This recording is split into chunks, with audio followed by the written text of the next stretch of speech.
ऊँट, हिरन और घोड़े की कहानी। बहुत समय पहले जब जानवर बात कर सकते थे, ऊँट के सींग और लंबी मोटी सुंदर पूंछ होती थी। इसलिए ऊँट को खुद पर बहुत गर्व था और वह हमेशा दूसरों को अपने सुंदर और शानदार सींग दिखाता था। एक दिन ऊँट पास की नदी पर पानी पीने लगा।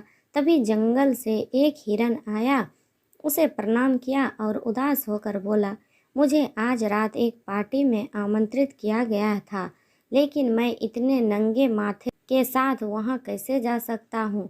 भले ही यह सिर्फ 1 घंटे के लिए ही क्यों ना हो, मैं तुम्हारे जैसे खूबसूरत सिंहों के साथ जाना चाहता हूँ।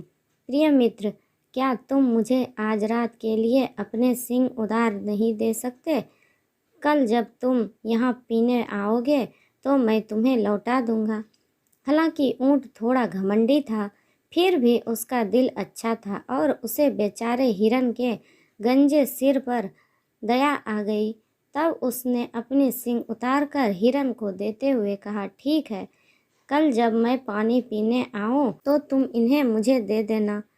हिरन ने तुरंत अपनी सींग लगाई और जंगल में गायब हो गई।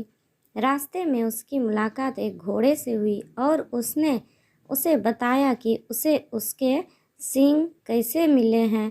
घोड़े को भी, जिसे पार्टी में आमंत्रित किया गया था, सोचा कि वह भी एक अच्छी शारीरिक सजावट ढूंढना चाहेगा।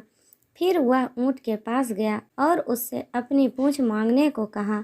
दयालु ऊँट ने घोड़े पर भरोसा किया और उसे अपनी पूंछ दे दी। अगले दिन ऊँट सहमति के अनुसार बैठक स्थल पर गया।